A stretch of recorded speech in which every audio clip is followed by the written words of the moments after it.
मिकुआए और इसका साथी जूलिया को घेरे में लिए इमारत के जिस कमरे में पहुंचे, इसमें एक मेज और चंद कुर्सियां पड़ी थीं, जिनमें से एक पर भारी तनोतोश का सफेद फार्म बैठा था।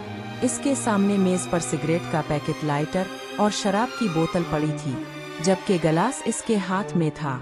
जूलिया को देखकर इसकी आंखों में हैरत की चमक पैदा हुई और इसने गिलास मेज पर रख दिया। मिकुआए, इसे कहाँ से पकड़ा? इसने पूछा। यहाँ की सीक्रेट सर्विस जरूरत से ज्यादा तेज है, स्मिथ। मिकुआए ने हंसकर कहा। मिस जूलिया की पहली गलती ये हुई कि ये अपना वतन छोड़कर यहाँ आ गई और सीक्रेट सर्विस की मेंबर बन गई। दूसरी गलती इसने अब की है कि कारवा होटल से मेरा ताकुब करती हुई यहाँ तक पहुँच गई है। मैंने सोचा कि इससे पहले कि ये किसी को इस इमारत के बारे में बताए, इसे इमारत के अंदर की सैर करानी चाहिए। अब ये हमारी मेहमान है। बात खत्म करके इसने जूलिया की तरफ देखा और इसे एक कुर्सी पर बैठने का इशारा किया। जूलिया इसे घूरती हुई स्मिथ के सामने वाली कुर्सी पर बैठ गई। स्मिथ ने मुस्करा कर कहा, मेरा ख्याल है कि फिलहाल इसे किसी कमरे में बंद कर दो।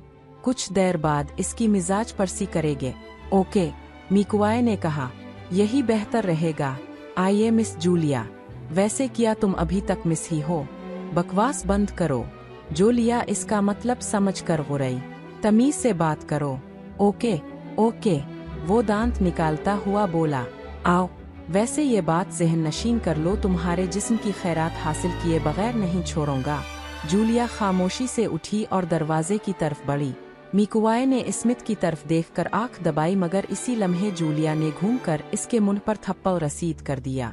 इसका दूसरा हाथ मिकुआए के रिवाल्वर पर पड़ा और रिवाल्वर दूर जा गिरा। साथ ही जूलिया का पांव हरकत में आया और सैंडल की ठोकर इसके पहलू पर पड़ी। मिकुआए कराहता हुआ मेज से जा टकराया। मेज लर्ज और बोतल लुढ़क कर फर्श पर जा गिरी। बोतल टूट गई और शराब फर्श पर बहने लगी। ये सब कुछ इतना अचानक और गैर मुतवक्के था कि स्मिथ और इसका दूसरा साथी फौरी तौर पर ना समझ सके कि क्या हुआ और क्यों हुआ। जूलिया ने तेजी से झककर मिकुआए का रिवाल्वर फर्श से उठा लिया, मगर इसी लम्हे दूसरे आदमी ने फायर कर दिया। गोली जूलिया के हाथ में पकड़े रिवाल्वर पर पड़ी और रिवाल्वर इसके हाथ से निकल गया। स्मिथ उछल कर खड़ा हो गया। मिकुआए जूलिया को खूनखार नजरों से घूरता हुआ आगे बढ़ा और जूलिया के मुंह पर थप्पड़ रसीद कर दिया। गुस्से में मारा हुआ थप्पड़ इस कदर जोरदार था कि जूलिया का गाल सुन्न कर रह गया और इसकी आंखों में आंसू आ गए, मगर इसने जब्त से काम लिया और आंसू पी गई। स्मिथ की घूरती हुई निगाहें जूलिया पर मरकूज थीं। जी चाहता है कि तुम्हें अभी गोली मार दूं। मिकुआए घुरा कर होला, मगर नहीं, गोली तुम्हें इस वक्त मारूंगा जब तुम्हारे सीने की उभरी हुई चोटियां सर कर लूंगा। तुम ऐसी लड़कियों का गुरूर तोड़ना मेरा शेवा है और तुम जैसे कमीनों का सर तोड़ना मेरी आदत है। जूलिया हल्क के बिल चीखी। मुझे यकीन है कि तुम्हारी गुस्ताखियों का जवाब तुम्हें आज शाम से पहले ही मिल जाएगा। ओ वो किस तरह? स्मिथ चौंक कर बोला। तब जूलिया संभल गई। जोशहन वो एक ऐसी बात के गई जिसने स्मिथ को खबरदार कर दिया था। इसने जवाब में कहा, मेरी एक सहेली ने कुछ देर बाद मुझसे मिलने मेरे फ्लैट पर आना है। जाहिर है वो मुझे ना पाकर तलाश करेगी और मायूस होकर पुलिस को मेरी गुमशुदगी की इत्तला कर देगी। फिर मुझे पुलिस किसी ना किसी तरह तलाश कर ही लेगी। मगर स्मिथ के चेहरे पर छाए हुए फिक्रमंदी के आसार जाहिर कर रहे थे कि जूलिया की बात से वो मुतमईन नहीं हुआ। जूलिया को भी एहसास था कि इसका ये बहाना बिल्कुल हुदा है कि पुलिस किसी सुराग के बगैर यहाँ तक पहुँच जाएगी। पुलिस के आने से पहले तुम मिस जूलिया की बजाय मिसेस मिकुआए बन चुकी होगी, इसने जहरीले लहजे में कहा। मिकुआए खामोश रहो। स्मिथ क़ुरा, जा, इसे कमरे में बंद कराओ, मुझे तुमसे जरूरी मशवरा करना है। ओके सर, इस बार मिकुआए ने अदब से कहा था। फिर इसने अपना रिवाल्वर उठाया और जूलिया को बाहर चलने का इशारा किया। जूलिया बाहर निकली और उन दोनों के नरगे में एक तरफ चलने लगी। वो दोनों इसे लिए राहदारी के चौथे कमरे में दाखिल हुए। इस कमरे में कोई खिड़की या रोशनदान नहीं था।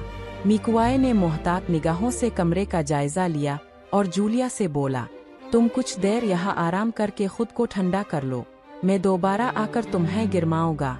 इसका साथी हंस पड़ा। जूलिया इसे खा जाने वाली नजरों से घूरने लगी, मगर वो इसकी नजरों की परवाह किए बगैर अपने साथी के हमरा बाहर निकल गया। और दरवाज़ा बाहर से बंद कर दिया। जूलिया दबे पांव आगे बढ़ी और की हॉल से आंख लगाकर बाहर देखा।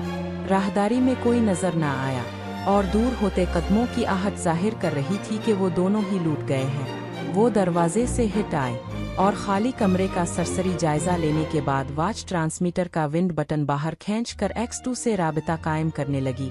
Hello chief, Julia calling. Hello chief, Julia calling. वो आहिस्ता आहिस्ता बोली। इसने 2-3 बार यही जुमले दोहराए।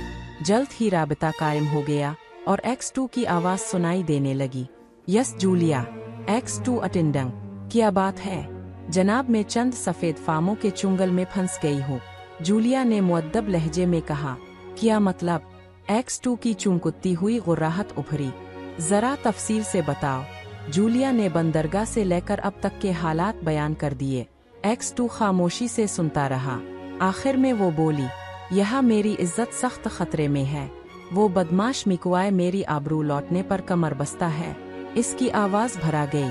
बेफिक्र रहो जूलिया, ऐसा क़ियामत तक नहीं हो सकता। X2 की आवाज़ सुनाई दी। दुनिया की कोई ताकत तुम्हें हाथ नहीं लगा सकती। और इसके उन अल्फाज पर जूलिया मसरत से सुरा हो गई। वो उन अल्फाज पर X2 के एहसासात महसूस कर सकती थी। हालांकि X2 की आवाज़ हर किस्म के जज्बात से आ रही थी, मगर वो जानती थी कि X2 अपने साथियों की इज्जत और आबरू की खूब हिफाजत करना है। शुक्रिया सर, जूलिया बमुश्किल के सकी। खुशी से इसकी आवाज़ लरज़ गई थी। सिर्फ 20 मिनट इंतज़ार करो। इस वक्त तक के लिए खुदा ताला तुम्हारी इज्जत का मुहाफिज है, X2 ने कहा और इसकी आवाज़ बंद हो गई।